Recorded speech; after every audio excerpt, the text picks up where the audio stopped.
This is a map that I bought online off of eBay, and I'm thinking about having it scanned and printed for the Mapleshade Historical Society to sell as a fundraiser.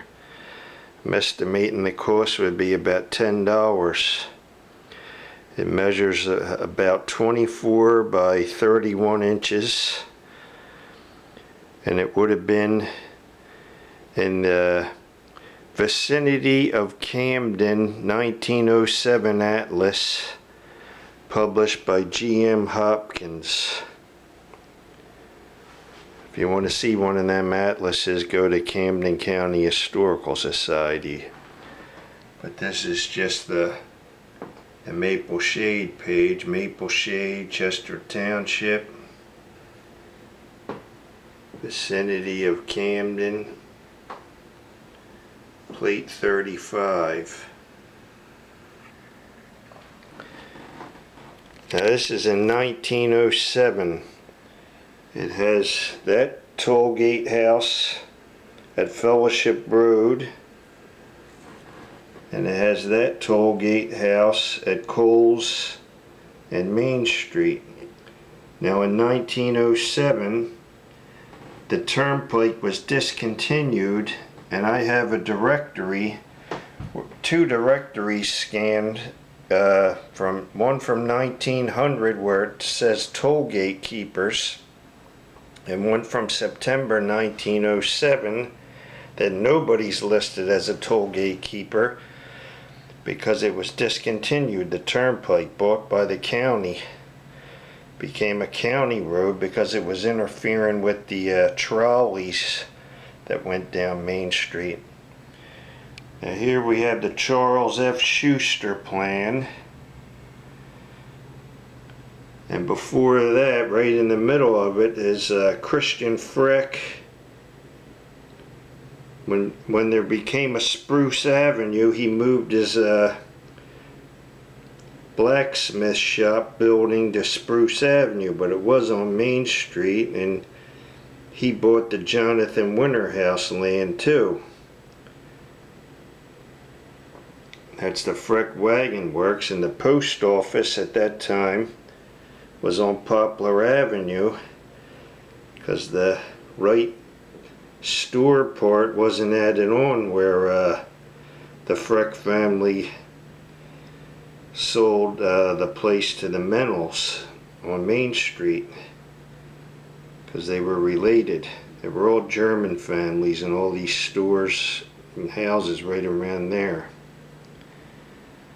Now there's the train station, Mapleshade train station. Alright, the Charles F. Shuster plan was the first plan, and you can see that's from the late 1800s. I forget when offhand, 1887 I'm just going to guess.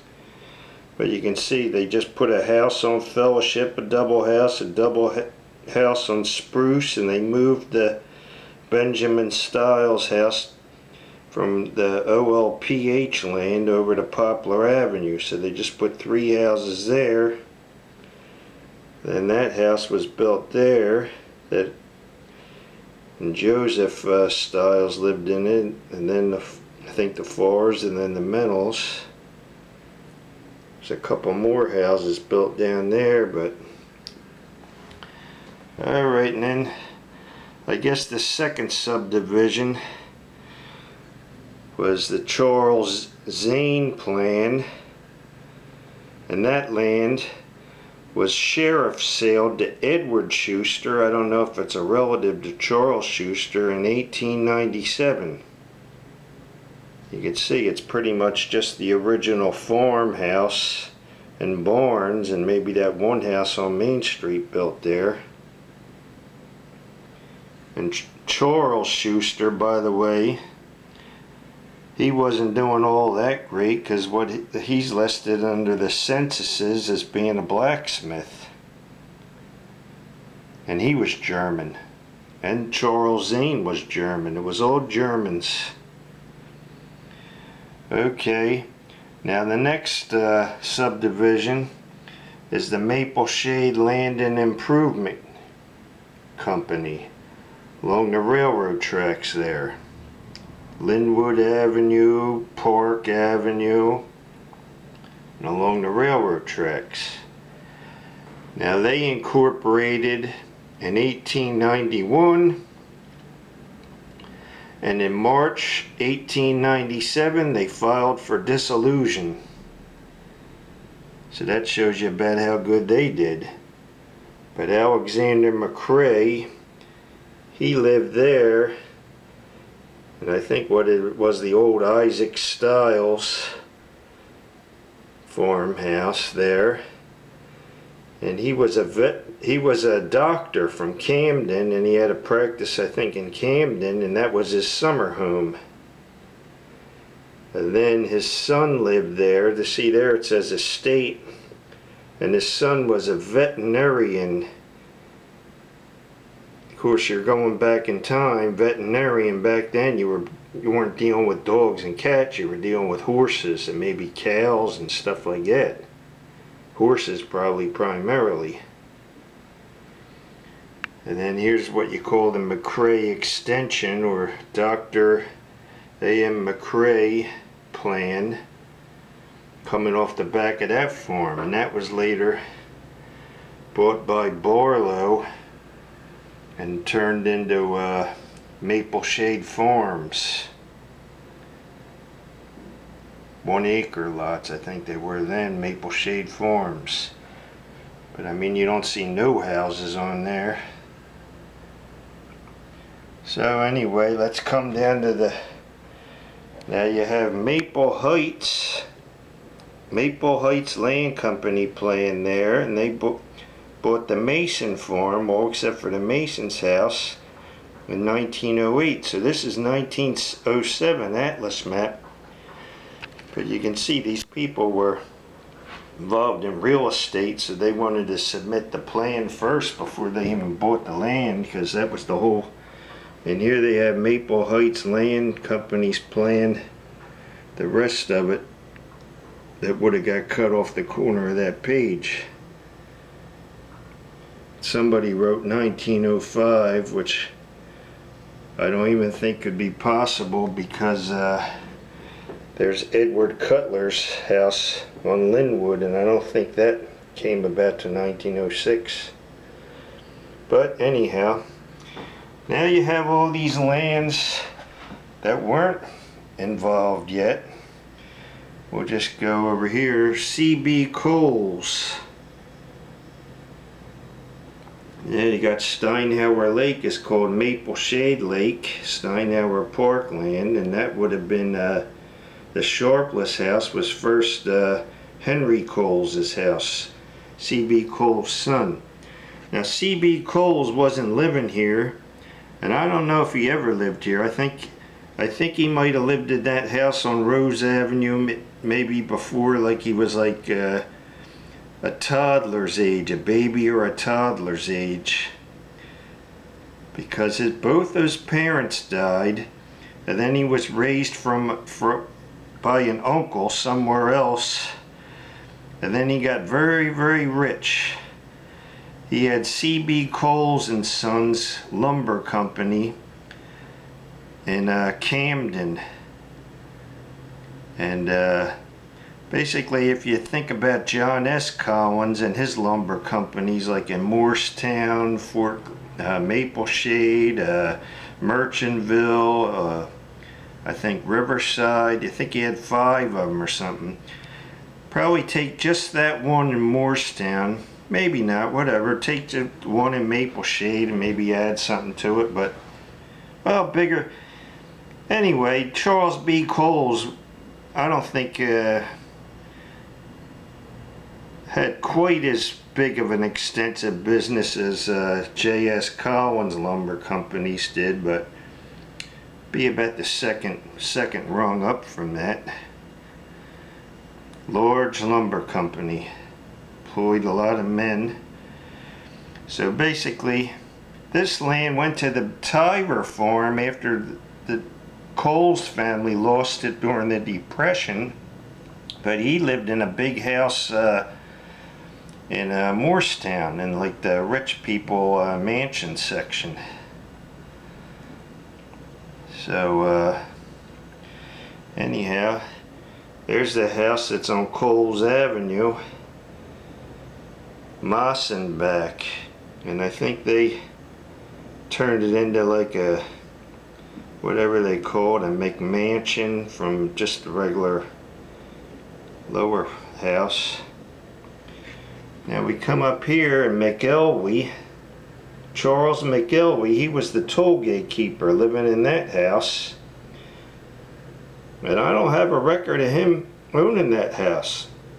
I have a record of Emma Roberts buying it from Levi Lippincott, the tollgate house, and it never got. But anyhow, McElwee said to own that land, and Horace Roberts later bought it, and that's the plan of Charles McElwee, like Select Seafoods on there.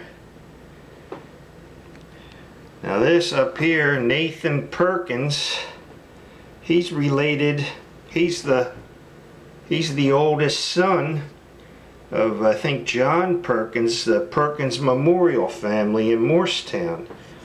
And the farm, I guess, is called Evergreen Terrace because he had a bunch of evergreen trees planted all around the farmhouse. Now it's just like you go up in Morristown, where you go in Camden Avenue and the main street there, and there's all them big evergreen trees there. It's sort of like the same thing. He must have got them from there. They had a nursery. But what they did, Horace, at this point in 1907, Nathan Perkins is getting old and he dies, like I think before 1914, and Horace Roberts buys this farm, and this is the plan of Evergreen Terrace, and there's still Terrace Avenue, but they went and renamed Evergreen Avenue as Clinton Avenue, which kind of was a flub, if you ask me, of a thing to do. Now here's the schoolhouse, the Chesterford Schoolhouse. At some point, at least before like the 1890s or something, it was called the Maple Shade School, #1. So everybody that's on this map and all the farms around it are going to that school. Now there's Henry T. Bleem. There's the farmhouse there, Lippincott Lane. That was Levi Lippincott's house. And that was all orchards, so that's the plan of the orchards. And John Horn bought that for Thomas Barlow to develop. But anyway, all this map could also be thought of as pre-Barlow and Company, because Thomas Barlow started Barlow and Company in 1912, and that's when things really just the town was starting to spread, because Edward Cutler, he came to town and took over selling lots on the Maple Shade Land and Improvement Company's plan and on the Shuster plan. Possibly the Zane plan, but I do not know. I don't really think so. I'm not sure. But so things were taking off a little bit, enough to in 1909 there was a school built on North Poplar, which was the Lastly We Love. Now there's the Brubaker house, and they had and Morristown Methodist Church was who inquired of the Brubakers if they could start like a branch of that. ME Church, Methodist Episcopal Church, on the corner there. And evidently, I don't really think it flied too much because different people, it became more of a congregational church is what it became. And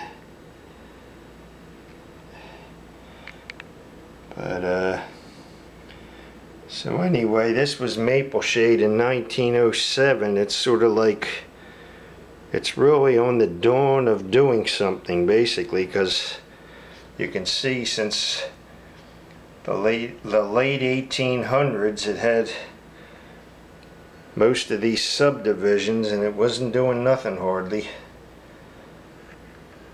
And now Edward Cutler was here, and now the Maple Heights Land Company, who Thomas Barlow was the president, they were going to start building some houses, but nobody was really building bungalows. There were some bungalows being built, but that mostly took off like right in the 20s, like right after post-World War I is when that just took off, really exploded.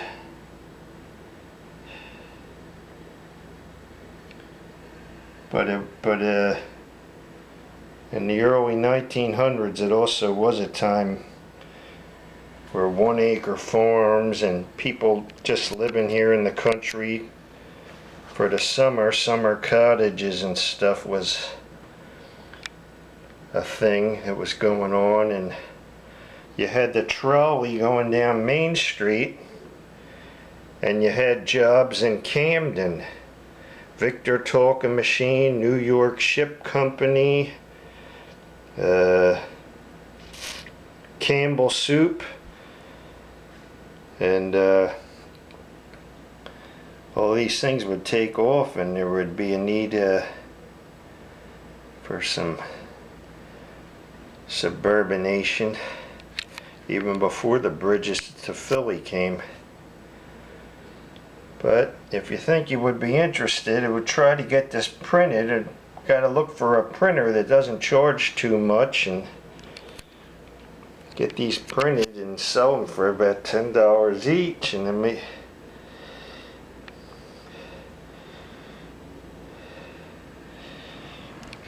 so